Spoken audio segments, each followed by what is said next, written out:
I'll start with just a short comment on Dana Daybog's comments. You mentioned that Israel hasn't been sued yet, luckily, but there's a reason to that. The reason is that Israel until now has signed BITs mainly with developing countries, and these countries are not capital importing countries. I mean, they're capital importing countries, they're not capital exporting countries. We don't exactly expect to get foreign direct investment into Israel from Ethiopia or Estonia. And even when you mentioned EU countries, these are former Soviet Union, Soviet bloc countries, and such as the Baltic state and Poland and so on, and only quite lately became members of the EU. We get most of our foreign investment from the United States, from the UK, from Germany, from Canada, and with those countries we don't have BITs. Germany doesn't have an ISDS. It's an old agreement, and it's not very relevant, even though it's on the list. And I think what's happening here is that Israel has used BITs until now mainly in order to protect Israeli investors abroad in poor countries, in developing countries. We haven't seen until now the BITs as a tool for attracting investment into Israel. And I think that might be changing now. As we heard, that Israel is negotiating with Japan, for instance, or South Korea. Those are countries that more and more are becoming interested in investing in Israel. If we even go further and maybe in the future negotiate with the EU as a whole, that's going to change in the sense that we might be more open. I mean, we might be sued. But I think we should look at it in a different way, not if we may be sued or not sued. I think the more important thing is that maybe time has come to use BITs as a tool to attract investment. We used to think in the past that this is something you only sign with poor countries. And if we're going to sign it with the United States, it means that we are the poor country. We don't want to look like the poor country. We want to be the developed country. And we have this great legal system and a rule of law. We don't need this stuff. But here you see that United States and the European Union are signing an agreement like that. We have the TPP, which wasn't mentioned today, which also has an investment chapter, which is with Australia, Japan. You have all these developed countries. Nowadays, developed countries sign them, and they use them as a tool to attract investment. And I think in particular, in the thinking of what's going on in Israel for the last few years in the energy sector, thinking about the Via Dolorosa that we made Noble Energy go through. They signed an agreement, get the concession, and once they find the gas, wait, we're going to change, now the rules are going to change on you, you're going to pay, we're going to have a commission, the Shashinsky committee, and we're going to raise your taxes, and we're going to change your all the rules, and you were allowed to export as much as you want. No, there's a Tzemach committee now, and from now on you can't export as much as you thought. And then we make a deal with you, and these guys are asking, can we have some stability for at least 10 years? You don't change the rules on us every now and then? Sure, we'll sign the stability agreement. But then comes the Supreme Court and slashes that agreement and says, no, a stability clause is not legal, and no, we don't have a stability.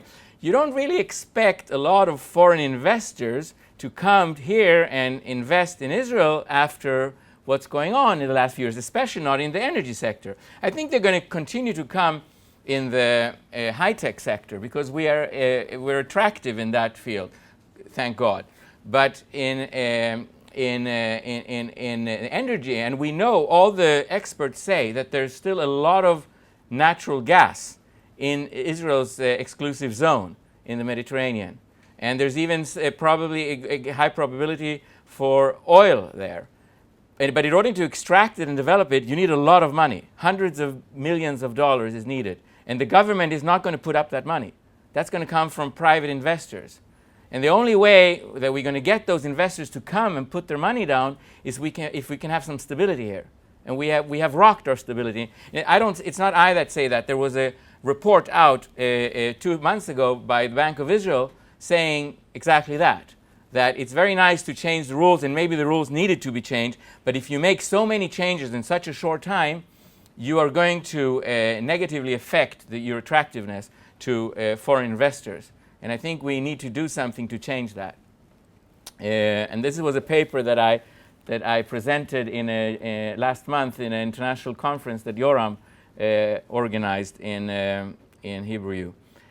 Okay, now I want to say a few words about Dr. Baten's interesting and very timely article, and I agree with most of your points of criticism against the current proposal. In favor of the proposal, I will also add that, judging from the experience of the WTO, the World Trade Organization, I think there's a great potential contribution to the proper development of international investment law and to combat the fragmentation that we've seen in this fact. If you have one, international Supreme Court of international investment law, that will help very much to develop the law in a unified manner and contribute much to the field, I believe. This is what we've seen in the WTO also.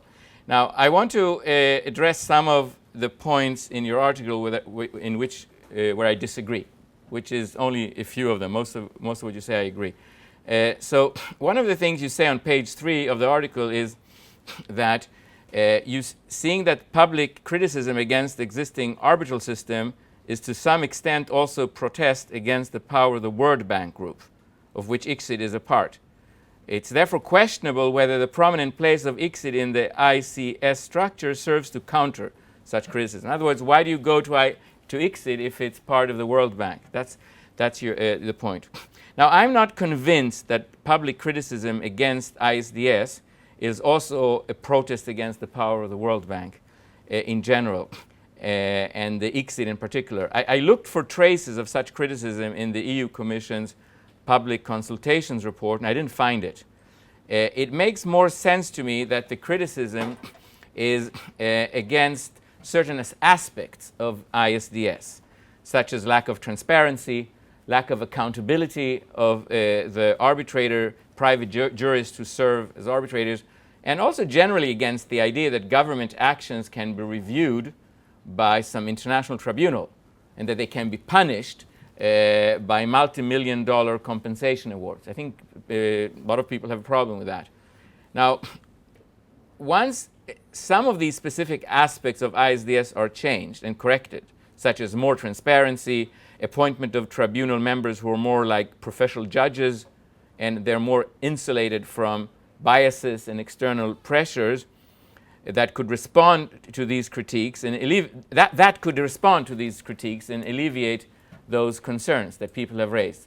And it seems to me that the ICSID here is serving more like an administrative function of running, accepting the claim, sending out the answers and things like that. They're not actually the one who decide.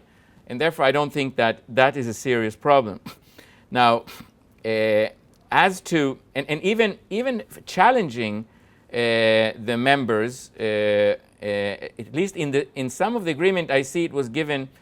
I see a difference here, by the way, between the Canada agreement and the TTIP. In the Canada agreement, it says that this goes to the president of the ICJ, of the International Court of Justice. Whether in the TTIP, it seems that it goes to the president of the ICS itself. Okay. But anyways, it's not the ICSID secretary who decides about that. So the World Bank or the ICSID itself doesn't have very much power. Now, as for the idea that you have an international tribunal that reviews the act of government, well, that's the essence of ISDS. If you scrap that, if you take that out of the bits, they're not going to have very much value anymore. If you have all kinds of obligations that cannot be enforced, it's going to be quite worthless, and it's not going to help you do the job of attracting foreign investors. My second point and last point, in view of the time, and Yoram, I'll have to give you my points at another time, is that you note, and you also said here, that the proposal provides that costs of the proceedings are to be borne by the unsuccessful disputing party. and you say that this is different from the current situation in ICSID, which tends to divide the cost. So even if somebody wins, the arbitral tribunal will divide the part. Each part will basically bear its own cost. And you write, and I quote, if under ICS the claimant chooses to play safe and only bring the claim most likely to exceed, it would mean that the state would be ordered to pay for all tribunal and all secretariat cost, as well as the reasonable legal cost of the claimant. This would run counter to the very concerns that the reform is supposed to address. Now, I beg to differ on that. It seems to me that it is in the interest of the system, both that the cost of the proceedings should be borne by the unsuccessful party, and that the system encourage the party to bring only strong cases and to drop the weak ones. This will help to deter frivolous cases, frivolous legal claims, and frivolous defenses. The parties would think twice what their strongest argument are. Only those would be litigated, and the proceedings would therefore be shorter and less expensive. It would seem to me that this is in the interest of the system as a whole. And I also think that it's just and fair, because if the claimant has brought a claim which has been found to be justified, why should he have to bear his legal cost? I mean, he has been wronged, and he should get fully compensated. If he has to pay to bear his own legal costs, that means that basically he has to take off from what he won whatever he had to pay to his lawyer. He doesn't get full compensation. I mean, if he hadn't been wronged in the first place, he wouldn't have to sue. He had to go to court or to ICS just because he was wronged. So why shouldn't he get reimbursed for his legal costs? I think that's only fair and efficient.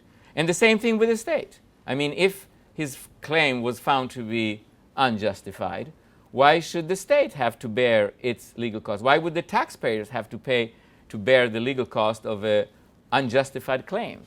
He should have to pay for it, and that will also serve to deter frivolous claims. So I think that is the right way to go, and I wouldn't change that. I think that this is the proper way to go, and shouldn't be changed. Thank you.